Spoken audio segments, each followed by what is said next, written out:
Good evening. Tonight's topic is Tempests Reversed. Tempests.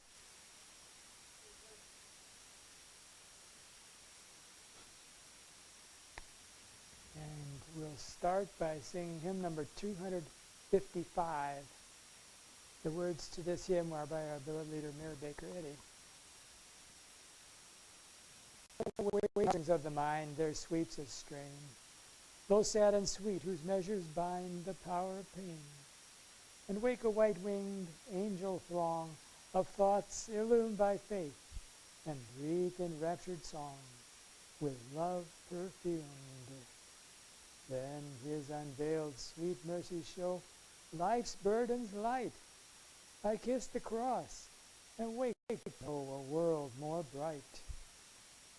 And o'er earth's troubled, angry sea, I see Christ walk and come to me and tenderly, divinely talk. Thus truth engrounds me on the rock, upon life's shore, against which the winds and waves can shock, oh, nevermore. From tired joy and grief afar and nearer thee, Father, where thine own children are, I love to be. My prayer, some daily good to do, to thine for thee, an offering pure of love, whereto God leadeth me. Hymn number 255.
Which the winds and waves can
I shall read from the Bible. Acts. And when it was determined we should sail into Italy, they delivered Paul and certain other prisoners unto one named Julius, a centurion of the Augustus band. And entering into a ship of Adramyttium, we launched, meaning to sail by the coast of Asia. One Aristarchus, a Macedonian of Thessalonica, being with us. And when we had sailed over the sea of Cilicia and Pamphylia, we came to Myra, a city of Lycia. And there the centurion found a ship of Alexandria sailing into Italy, and he put me therein. Now when much time was spent, and when sailing was now dangerous, because the fast was now already past, Paul admonished them, and said unto them, Sirs, I perceive that this voyage will be with hurt and much damage, not only of the lading and ship, but also of our lives. Nevertheless, the centurion believed the master and the owner of the ship more than those things which were spoken by Paul. And because the haven was not commodious to winter in, the more part advised to depart thence also, if by any means they might attain to Phoenice, and there to winter, which is in haven of Crete, and lieth toward the southwest and northwest. And when the south wind blew softly, supposing that they had obtained their purpose, loosing thence, they sailed close by Crete. But not long after, there arose against it a tempestuous wind called Euroclydon. And when the ship was caught and could not bear up into the wind, we let her drive, which when they had taken up, they used helps undergirding the ship, and fearing lest they should fall into the quicksands, strake sail, and so were driven. And we, being exceedingly tossed with a tempest, next day they lightened the ship. And the third day we cast out with our own hands the tackling of the ship. And when neither sun nor stars in many days appeared, and no small tempest lay on us, all hope that we should be saved was then taken away. But after long abstinence, Paul stood forth in the midst of them and said, Sirs, ye should have hearkened unto me, and not have loosed from Crete, and to have gained this harm and loss. And now I exhort you to be of good cheer, for there shall be no loss of any man's life among you, but of the ship. For there stood by me this night the angel of God, whose I am, and whom I serve, saying, Fear not, Paul, thou must be brought before Caesar. And lo, God hath given thee all them that sail with thee. Wherefore, sirs, be of good cheer, for I believe God, that it shall be even as it was told me. Howbeit we must cast upon a certain island. And as the shipmen were about to flee out of the ship, when they had let down the boat into the sea, under color, as though they would have cast anchors out of the foreship, Paul said to the centurion and to the soldiers, Except these abide to the ship, ye cannot be saved. Then the soldiers cut off the ropes of the boat and let her fall off. And while the day was coming on, Paul besought them all to take meat, saying, This day is the 14th day that ye have tarried and continued fasting, having taken nothing. Wherefore I pray you to take some meat, for this is for your health. For there shall not an hair fall from the head of any one of you. And when he had thus spoken, he took bread and gave thanks to God in presence of them all. And when he had broken it, he began to eat. Then were they all of good cheer, and they also took some meat. And we were all in all the ship 216 souls. And when they had eaten enough, they lightened the ship and cast out the wheat into the sea. And when it was day, they knew not the land, but they discovered a certain creek with a shore, into which they were minded, if it were possible, to thrust in the ship. And when they had taken up the anchors, they committed themselves unto the sea, and loosed the rudder bands, and hoisted it up the mainsail to the wind, and made toward the shore. And falling into place where two seas met, they ran the ship aground, and the foreparts stuck fast, and remained unmovable. But the hinder part was broken with the violence of the waves. And the soldiers' counsel was to kill the prisoners, lest any of them should swim out and escape. But the centurion, willing to save Paul, kept them from their purpose, and commanded that they which could swim should cast themselves first into the sea and get to land, and the rest, some on boards and some on broken pieces of the ship. And so it came to pass that they all escaped safe to land. And when they were escaped, then they knew that the island was called Melita. And the barbarous people showed us no little kindness, for they kindled a fire and received us every one, because of the present rain and because of the cold.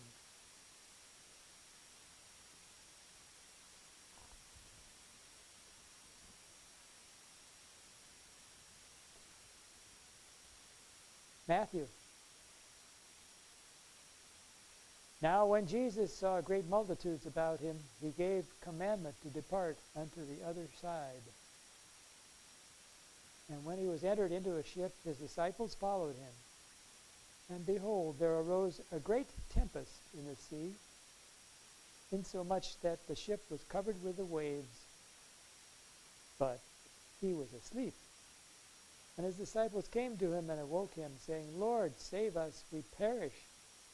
And he saith unto them, Why are ye fearful, O ye of little faith? Then he arose and rebuked the winds and the sea, and there was a great calm.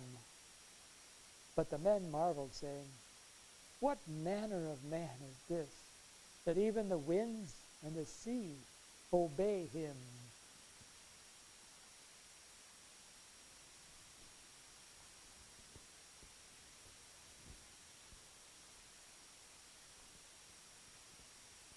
Isaiah. For this is as the waters of Noah unto me.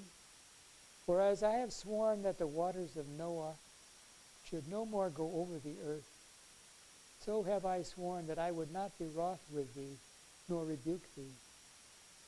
For the mountains shall depart, and the hills be removed, but my kindness shall not depart from thee, neither shall the covenant of my peace be removed, saith the Lord that hath mercy on thee.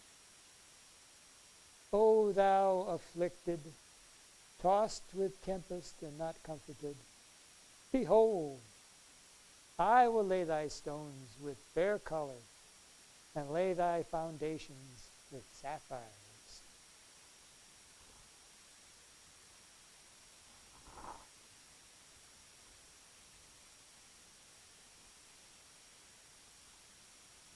I shall also read from Science and Health with Key to the Scriptures by Mary Baker Eddy.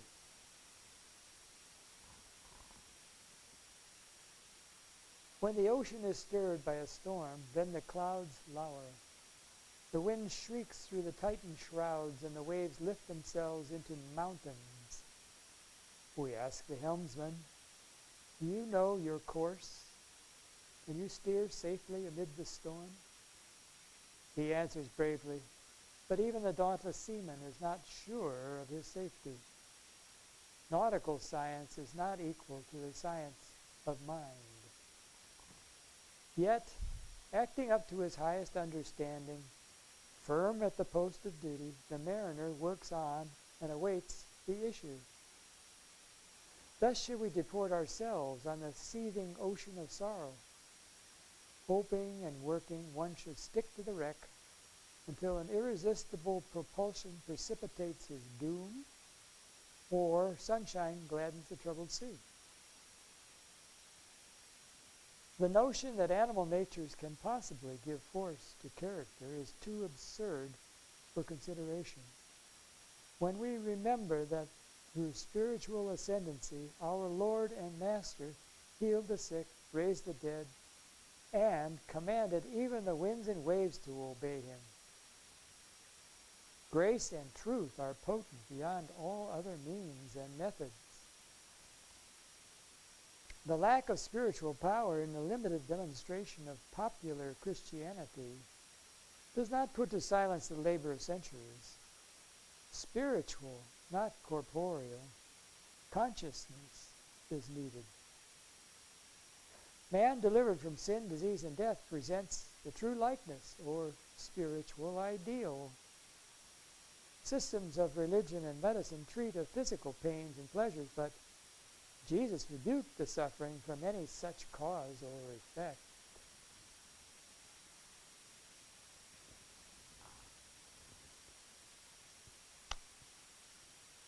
In the first chapter of Genesis we read, "And God called the dry land earth, and the gathering together of the waters called he seas." In the Apocalypse it is written, "And I saw a new heaven and a new earth, for the first heaven and the first earth were passed away, and there was no more sea." In St. John's vision, heaven and earth stand for spiritual ideas, and the sea as a symbol of tempest-tossed human concepts, advancing and receding, is represented as having passed away. The divine understanding reigns, is all, and there is no other consciousness. The way of error is awful to contemplate. The illusion of sin is without hope or God. If man's spiritual gravitation and attraction to one Father, in whom we live and move and have our being, should be lost, if man should be governed by corporeality instead of divine principle, by body instead of by soul, man would be annihilated, created by flesh instead of by spirit, starting from matter instead of from God. Mortal man would be governed by himself. The blind leading the blind, both would fall. Passions and appetites must end in pain. They are of few days and full of trouble. Their supposed joys are cheats. Their narrow limits belittle their gratifications and hedge about their achievements with thorns. Mortal mind accepts the erroneous material conception of life and joy, but the true idea is gained from the immortal side. Through toil, struggle, and sorrow, what do mortals attain? They give up their belief in perishable life and happiness. The mortal and material return to dust, and the immortal is reached.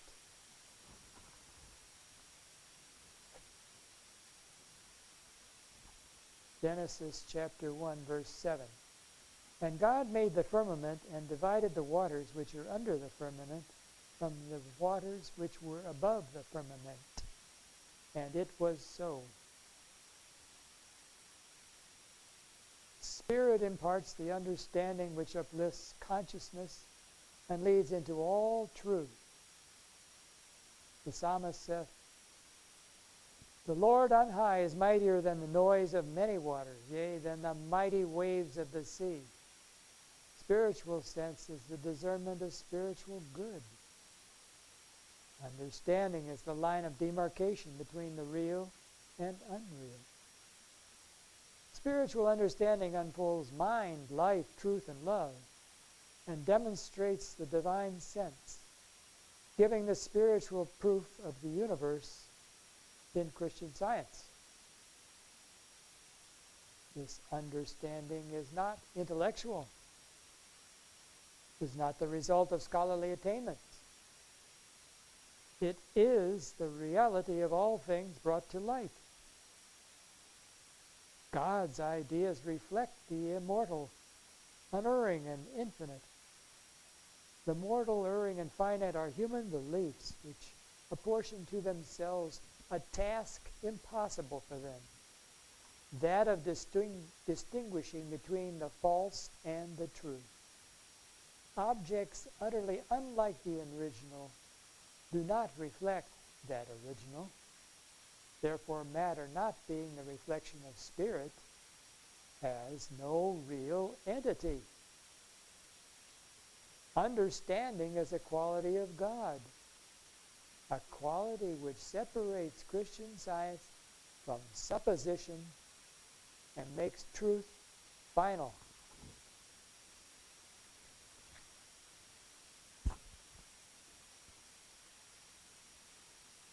The true Logos is demonstrably Christian science, the natural law of harmony, which overcomes discord.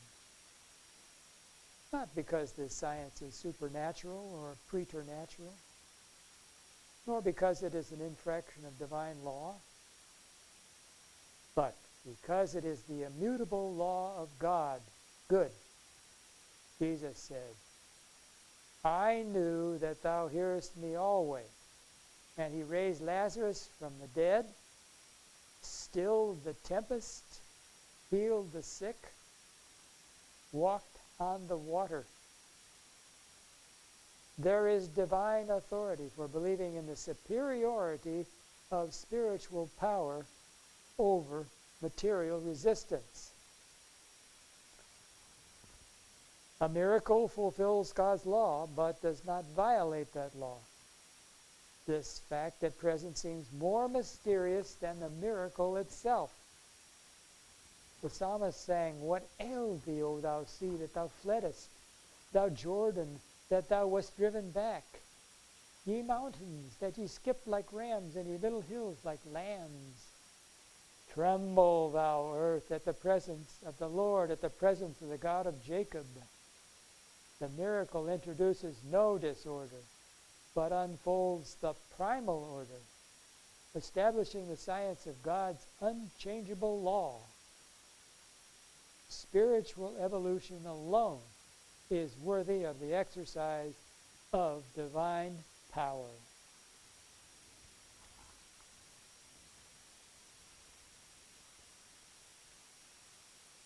Sin is the image of the beast to be effaced by the sweat of agony.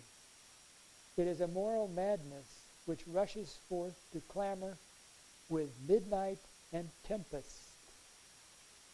To the physical senses, the strict demands of Christian science seem peremptory.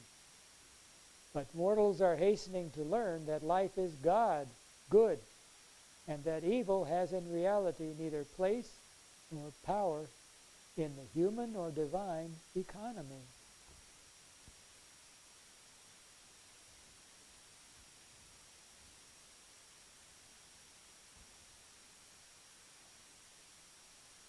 Erring power is a material belief, a blind, miscalled force, the offspring of will and not of wisdom, of the mortal mind and not of the immortal. It is the headlong cataract, the devouring flame, the tempest's breath. It is lightning and hurricane, all that is selfish, wicked, dishonest, and impure. Moral and spiritual might belong to Spirit, who holds the wind in his fists. And this teaching accords with science and harmony.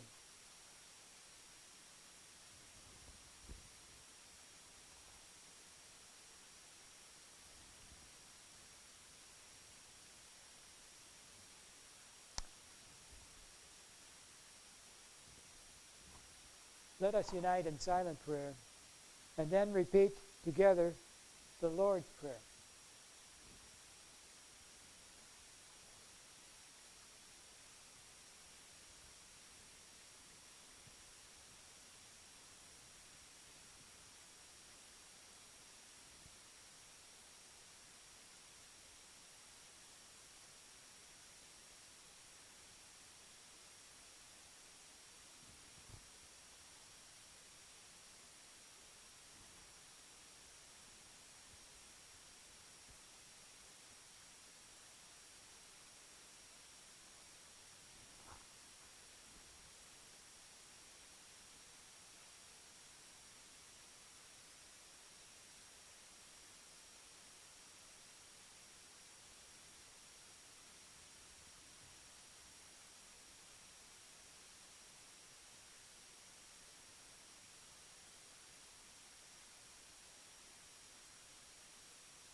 which art in heaven, hallowed be thy name.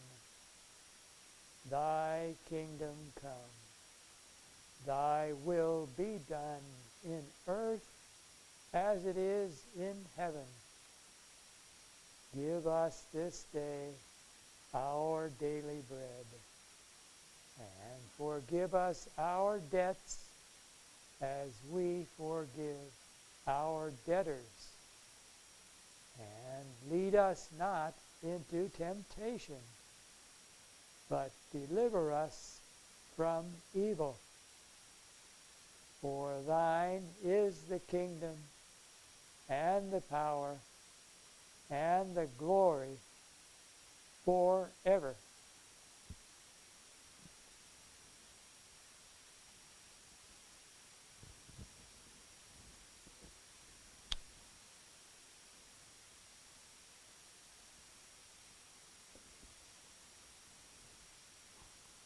Well, let us sing hymn number 205.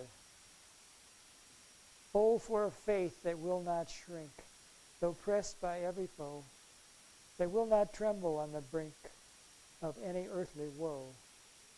Hymn number 205.